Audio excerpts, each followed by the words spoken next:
Software replaced you, they bragged. Pity I wrote the license. Renewal auto canceled at midnight. Their servers blinked out. Then the CEO's phone lit up.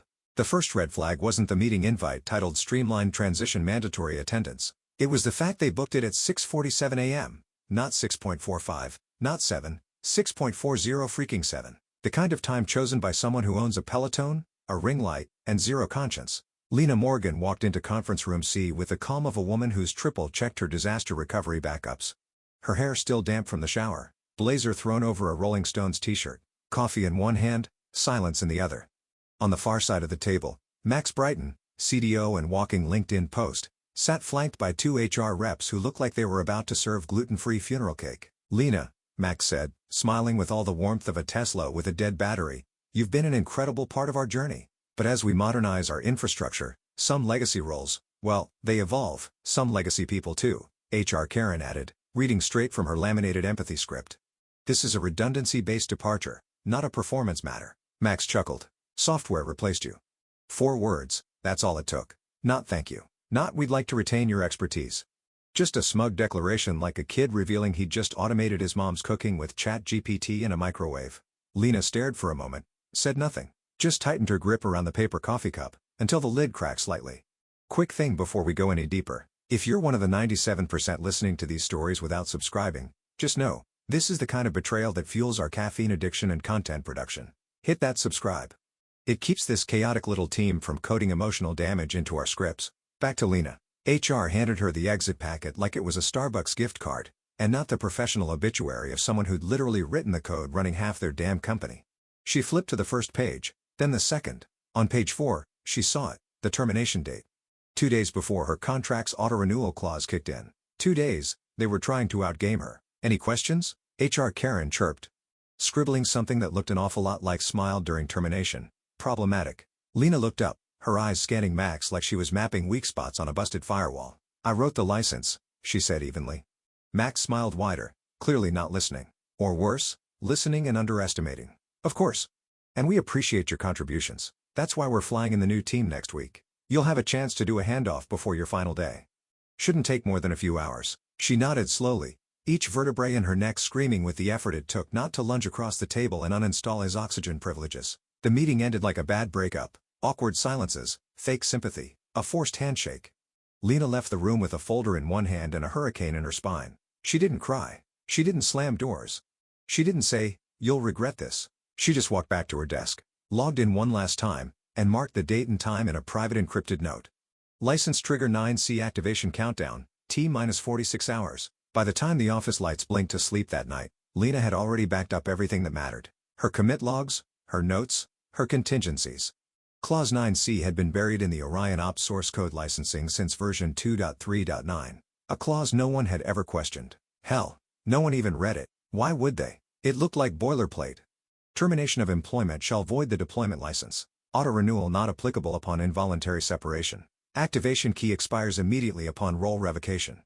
No grace period. No recovery. Corporate legal had rubber-stamped it 6 years ago. Because again, no one listens to the woman who built the thing they're standing on. But they would. Oh, they would. The exit interview smelled like peppermint toner and passive aggression. HR had cranked the AC to morgue-level chill, probably to keep emotions professional. Lena sat across from a junior compliance officer, who looked like she'd practiced empathy in front of a ring light, flipping through forms with the dead-eyed energy of someone choosing a Netflix show she'd already seen. Let's go over the separation checklist, she chirped, like this was a scavenger hunt and not the slow public execution of 10 years of Lena's work. Laptop? Turned in. Access card? Surrendered. Work phone? Still in the padded envelope. Soul? Already repossessed by the smug gods of silicon arrogance. Lena signed where she was told, her pen slicing ink across lines like surgical incisions. Each box checked was a funeral bell for the life she'd poured into Corva Lux. Each thank you for your contribution stickered onto the moment like a smiley face on a coffin. Just a quick reminder, the compliance officer said, tapping the top of a glossy page with Comic Sans level seriousness, your NDA remains in effect for 3 years post-termination. This includes proprietary architecture details, client schemas, and any private logs or admin credentials you may have been exposed to. Lena blinked once. Was less of a warning and more of a bedtime story they told themselves so they could sleep at night. None of them realized she was the architecture, the logs, the schema. The system they were protecting her from? She'd named its goddamn functions like they were her children. We're all very excited about the transition. The HR lead piped in from the corner, sipping on an energy drink that tasted like printer fluid. Our new partners in Hyderabad are set to take over Orion Ops maintenance starting next week. They'll bring a fresh perspective. Lena smiled, just slightly. They'll need it. Oh, said the compliance officer, missing the barb entirely, they're very talented. They've already proposed containerizing the deployment layers to simplify the rollout on AWS. Lena tilted her head. Interesting strategy. I hope they like kernel panics. Nobody laughed. She watched the clock tick over 2:16 p.m., precisely the moment her employment status flipped from active to separated in the Corvalux system. That timestamp would be recorded on 6 servers, 4 HR databases, and her own private log stored in a cold storage Git repo under the name Good Luck Maxison. Lena leaned back slightly and reached into her bag, pulled out the severance agreement she'd been handed in the streamlined transition meeting. She flipped to the amended clauses, buried deep in paragraph 14.3, about forfeiting rights to derivative works and assigning all post-employment architecture royalties to Corvalux's holding company. Nice try. I'm declining the severance, she said calmly, sliding the document back across the table. The compliance officer blinked. I'm sorry, unacceptable clause amendments, she said. I won't be signing. But you'll lose the payout, HR Karen said, eyebrows touching her hairline. It's generous. I'll live. The shrug she got from legal was so casual it could have been mistaken for a yoga stretch. That's your prerogative. Lena stood. There was no grand speech. No slow clap.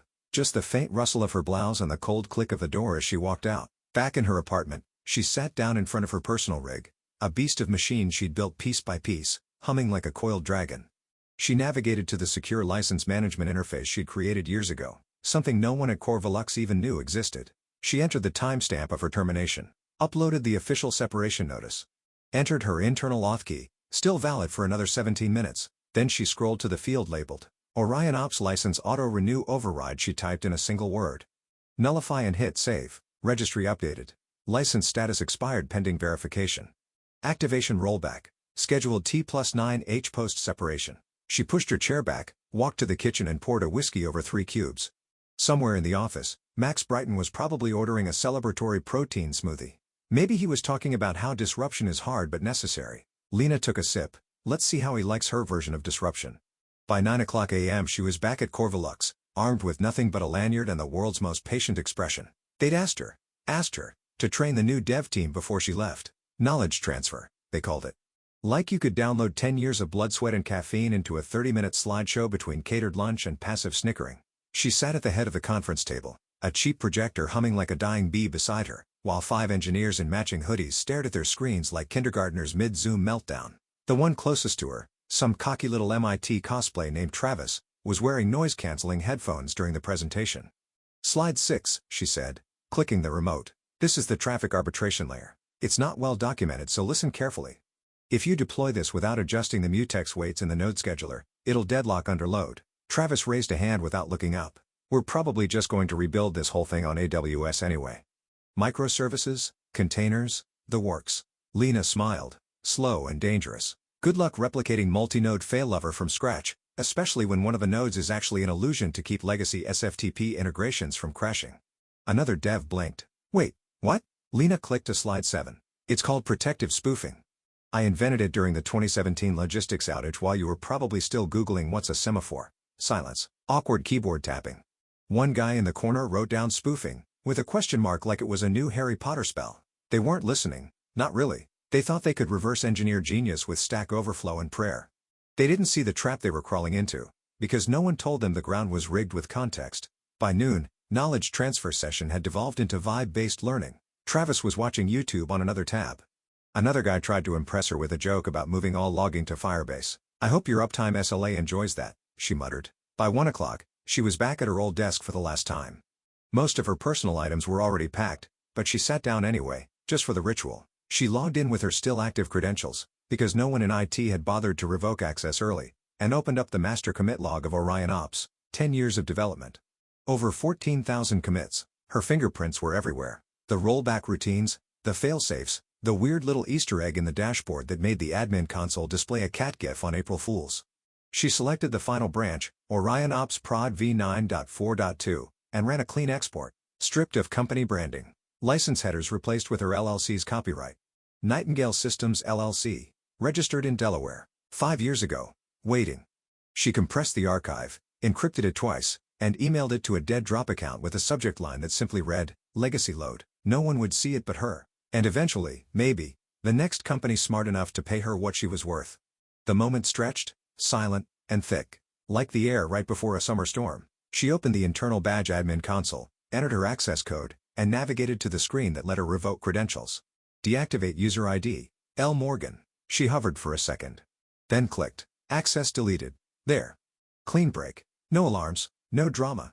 Just a quiet severance of digital umbilical cord from the beast she'd kept alive with her bare hands and 4 too many bottles of olive. As she walked out, she passed Max in the hallway. He was sipping on something green and smug. "Heading out," he said, as if she were leaving early from a dinner party. She didn't stop walking. "I'd wish you luck," she said without turning, "but I think you'll need something stronger." She left her lanyard on the front desk like a badge from a fallen sheriff and pushed through the glass doors one last time. Outside, the sun was blinding. She didn't squint. She had work to do, and a deadline to keep. The thing about revenge is, it doesn't come out of nowhere. It builds like rust under chrome. Quiet, patient, relentless. Lena hadn't always been the woman who could kill a company with a keystroke. She started as the girl who stayed late to fix broken cron jobs while the office cleaning crew politely vacuumed around her sleeping bag. 10 years ago, Orion Ops was a stack of post-it notes and half a Git repo duct taped together by desperation. Corvalux was a mid-tier logistics firm pretending to be a tech company. Their systems were paperclips and prayer. Lena made it run. Not just functional, resilient.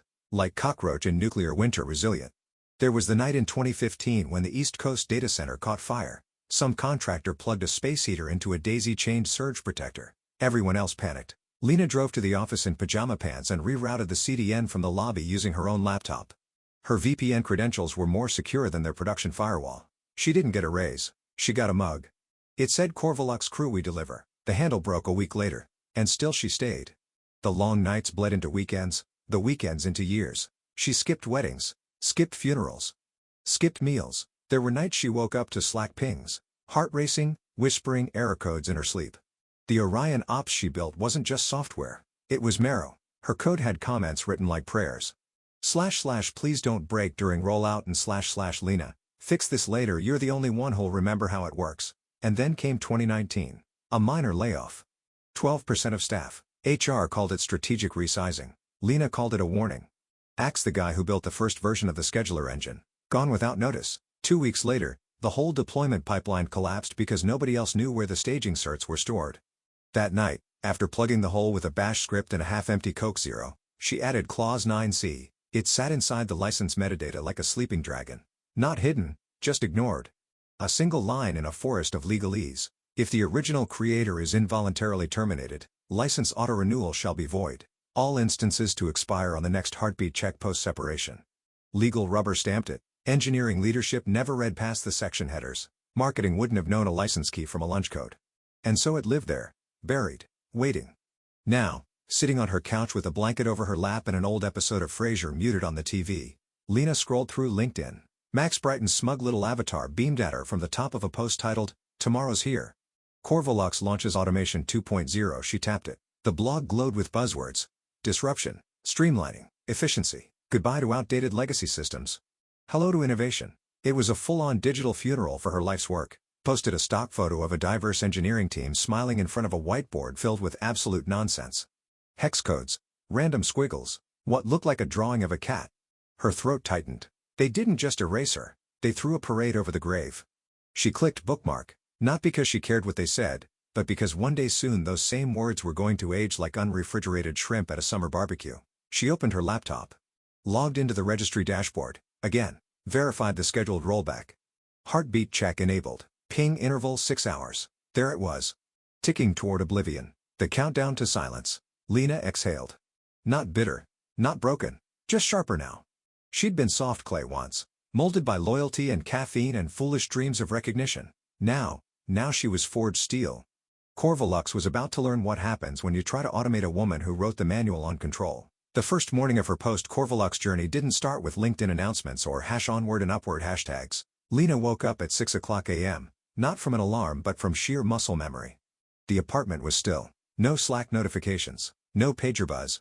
3 a.m. API meltdowns. Just the gentle hum of her custom-built desktop purring in the corner, like a wolf breathing in its sleep. She poured herself a mug of overpriced herbal tea, the kind she used to ignore during release weeks, and settled into the quiet. Not bored, primed. The difference between rage and revenge is timing. She opened her personal dashboard, one she built long ago on a dusty subdomain routed through multiple anonymized proxies. Looked like a meditation app if you didn't know what to look for. The UI was clean. One panel. One clock. Next license check. 12:01 a.m. T 18 hours 3 minutes. A bash script sat coiled inside Corvalux's forgotten corner of GitHub Enterprise, wrapped in a dependency chain they'd never bothered to untangle. She had committed it under a generic system maintenance label in a batch of 12 unrelated patches 2 years ago. Pinged the Orion Ops license verification endpoint every 6 hours. It wouldn't throw an error. Wouldn't log a warning. It would simply expire. The verification check would return false and cascade through the stack like a silent embolism.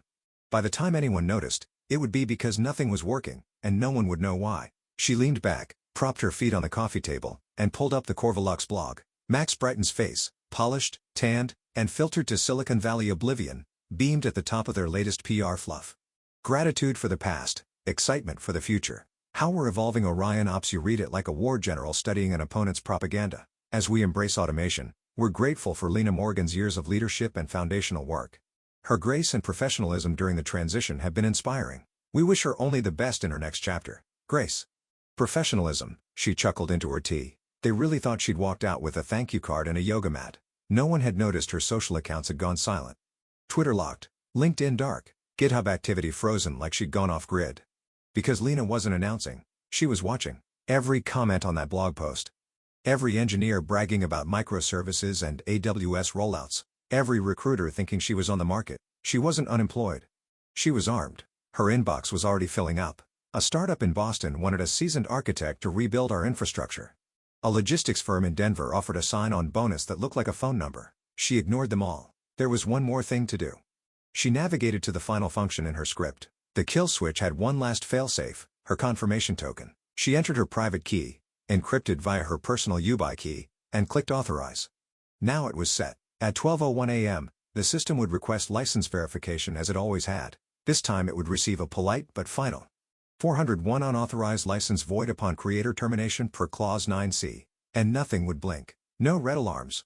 No fireworks. Just a silent unraveling of operational control across 32 production servers. The CTO would sleep that night thinking he'd won. Probably dreaming of his next conference keynote, talking about replacing the old guard. Lena set her tea down, smiled. Then opened a new window and started researching beachfront rentals in Portugal. She had time. The kind of time that only comes when you've planted the bomb, walked away, and left them with the ticking. At exactly 12:01 a.m., the first heartbeat ping went out like it always did. Routine, invisible. Bedded so deep in the Orion Ops framework it might as well have been a blood vessel. It reached out to the license verification endpoint, same as it had every 6 hours for the last 4 years. But this time, it didn't get the expected handshake. It got the kiss of death. 401 unauthorized. Clause 9C triggered. License expired. The system didn't crash. It bled. One by one, microservices began to fail license checks. Node clusters stopped communicating. Autoscaling stalled. The cache backend, once humming like a Vegas server room, froze mid-packet and corrupted 3 transaction queues before timing out. By 12.14, the Orion Ops dashboard showed its first symptom, blank metrics tiles. Not errors, just nothing, like the brain waves of a corpse. The night shift ops tech flagged it as a visual glitch and rebooted his terminal. Nothing changed. He messaged the Slack channel. No one answered. At 12.42, West Coast warehouse systems began dropping orders from the queue. At 1.16, a checksum failure halted the East Coast inventory sync.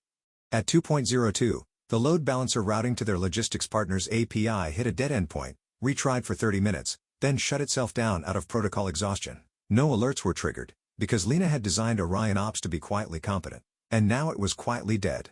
At 3.23, CDO Max Brighton, the disruptor, the podcast prince, was finally dragged out of bed by a frantic text from the head of DevOps. Orion is down. Like down. Max didn't bother putting on real clothes. He logged in from his iPad in silk pajamas, swearing under his breath, already preparing a LinkedIn post about unforeseen migration turbulence. He opened the admin console. The page stalled, reloaded, then flashed red. License expired. Renew via primary contract authority. Underneath, owner Nightingale Systems LLC. His face went the color of printer paper dipped in regret. He tried rebooting, purging caches, firing off bypass flags. Each one answered with the same message, unauthorized. License bound to original creator. Revoked upon termination. By 4 a.m., a national logistics partner called the CEO directly on his personal line. Orders weren't routing. Tracking API had collapsed. Warehouses were printing blank shipping labels. The CEO, groggy and furious, demanded to know why the infrastructure was behaving like a haunted vending machine. Max, still frantically flipping through legal docs, said the words no executive ever wants to hear on a 4 a.m. call. I think we triggered a license kill switch. The CEO didn't respond. Not right away. Then slowly, he whispered. She what? Meanwhile, back at Corvalux HQ, the junior devs Lena had knowledge transferred to were trying to locate basic service logs. Not one of them knew how to access the admin-level shell interface. One guy actually Googled Orion Ops reset password like this was a WordPress blog and not an enterprise-grade cloud stack. The system was failing in slow motion. Not with a bang, but with 1,000 paper cuts, missed shipments, timed out requests, error messages in formats no one could parse because Lena had customized the logging framework years ago and never documented it. Somewhere, a manager asked if they could just restore a backup. Max Brighton, looking like a man who just learned his parachute was packed with sand, said flatly. Backup still checked the license. By 6 a.m., 15 Slack channels had turned into all-caps firefights. Legal was trying to reach Lena. IT was trying to find a way to roll back to a version that didn't even exist anymore. Finance was calculating how many penalties they'd owe vendors per hour of downtime. And Lena? Lena was walking. Just past sunrise, she strolled along the edge of City Park. Hoodie up, earbuds in, thermos of tea in one hand, calm as a woman on a staycation. Her breath puffed in the cool air like little clouds of satisfaction. A robin landed on a bench beside her. She smiled.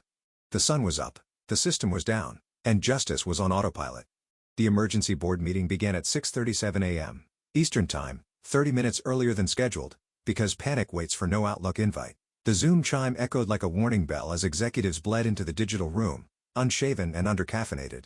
Each with that 1,000-yard stare of someone who just watched $1 million supply chain light itself on fire. Max Brighton was already on the call, his camera off, audio glitching, voice pitched somewhere between damage control and spiritual collapse.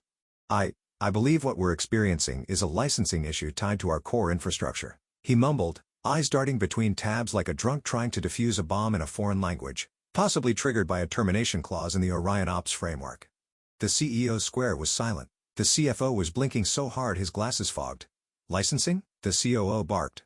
I thought we owned Orion Ops. We paid to build it. Max opened a PDF.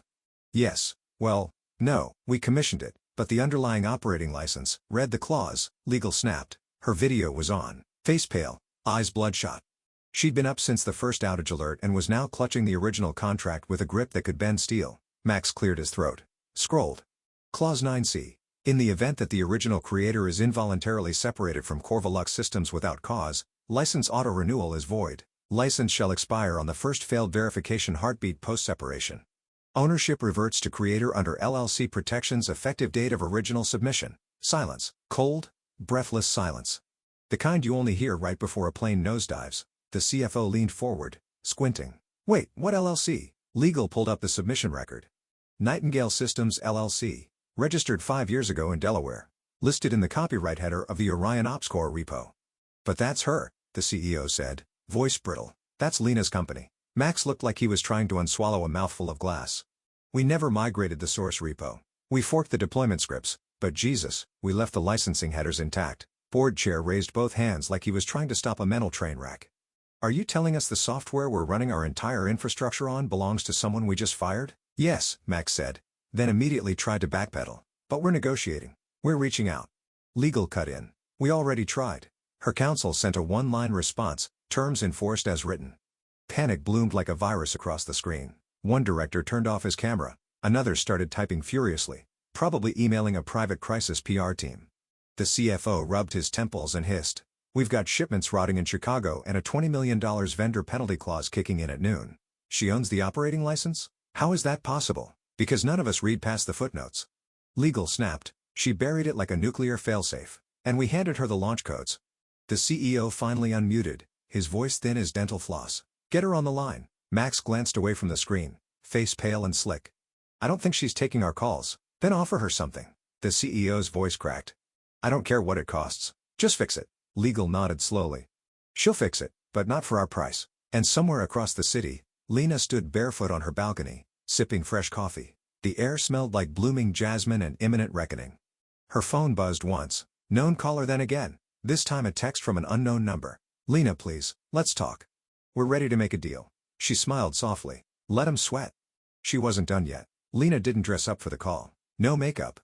No blazer. Just a faded gray hoodie, chipped nail polish and a coffee mug that said not my circus, not my monkeys in Comic Sans. She took the Zoom from her kitchen, sunbeams slicing across the counter like a spotlight cast by karma itself. Good morning, she said, as if she were answering a brunch invite instead of sitting across from a dozen corporate officials in various stages of breakdown. Max Brighton's camera was off. Again coward. Legal was already mid-sentence, trying to sound calm, confident, not cornered. We just need clarification on the license structure. If there's been a misinterpretation, there hasn't. Lena cut in, voice even as glass. You terminated me without cause. That activated the auto-cancel clause. The system did exactly what it was designed to do. It's enforceable. I have the timestamps, the repo history, the email logs. Legal tried to smile. Sure, but Corvalux invested substantially in the infrastructure. We can argue implied ownership or, I filed copyright on Orion Ops Corp 5 months ago, Lena said, lifting a single sheet of paper into frame like a winning poker hand. U.S. Copyright registration. Full codebase? Annotated. Timestamped. Digitally notarized. You want the record number? Dead silence. Even the board member stopped blinking. She could hear someone exhale like they'd been punched. Max unmuted. Lena, let's be reasonable. She turned her gaze toward the camera like a sniper locking in. You told me software replaced me. Now the software's gone quiet and here you are asking the ghost for help. The CFO cleared his throat. What do you want? She didn't smile. She didn't blink. She named her price. You can license Orion Ops back. Double the original rate. Prepaid. Annual. Not perpetual. With an SLA that includes me as consulting architect for the next 2 years. I retain creative control over future changes. Oh, and you issue a public retraction of your automation rollout statement. I want every blog post rewritten to reflect that Orion Ops was built and maintained by Nightingale Systems LLC. My name stays on it. One board member chuckled bitterly, a sound like gravel being crushed. God help us, he muttered. She played chess while we were eating paste. Another executive rubbed his face. You're extorting us. No, Lena said, tone dry as desert air. I'm offering you a clean way out. Alternative is continuing to let your supply chain drown while I drink tea on a balcony. Legal opened her mouth, closed it, looked down. The CEO, camera on but soul fully detached, finally spoke. Send over the agreement. We'll have our lawyers review.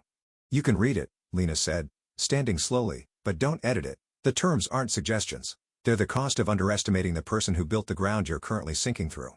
She clicked leave meeting before they could reply. Not in triumph, not even in glee. Just with the peace of someone who finally stopped waiting for recognition and wrote her own damn value into the contract. At exactly 11:59 p.m., Lena opened her laptop from the terrace of a beachfront cafe where the waves didn't care about uptime and the air smelled like salt, citrus, and closure. She clicked open the contract PDF. Final version. No red lines. No corporate gobbledygook. Just her terms, word for word, clause by clause like tiny revenge poems written in Helvetica. She scrolled to the end. Paused, then signed. Lena Morgan Principal, Nightingale Systems LLC. The moment she hit send, the license reactivated.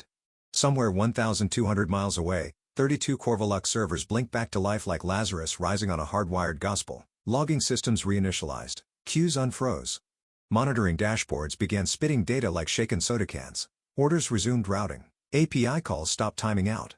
Distribution centers flickered awake with the dumb joy of systems that don't know who saved them. In Slack, the night shift posted a single line. We're green across the board.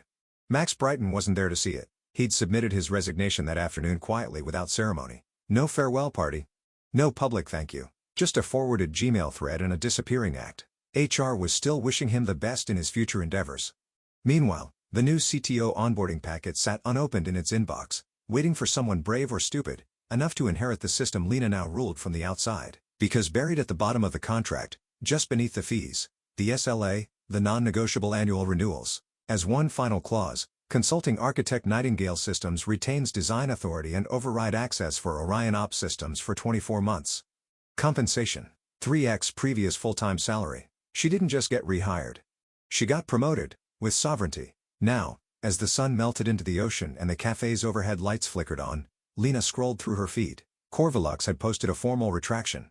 An apology, actually. Accredited her by name. Claimed the outage had been a misunderstanding of legacy licensing parameters. Called her a visionary architect. She snorted into her drink. Visionary now, huh? Her phone buzzed. New email. Subject, Infrastructure consultation from CTO at Action Stardo saw what you did at Corvalux. Let's talk. Full architecture rebuild. Name your rate. Lena leaned back, salt air curling into her sleeves. She took another sip of wine, tapped out a single reply. Depends who writes the license, and hit send. Honestly, the most dangerous employee isn't the loud one. It's the one who listens, documents, and waits. This story hit me hard because it reminds us that real leverage isn't noise, it's knowledge. There's something beautiful about someone turning betrayal into power, without ever raising their voice. Thanks for watching, you cubicle warriors. Hit that subscribe button. Unless you're my old boss, then you're on your own. Revenge of the coffee pot strikes again.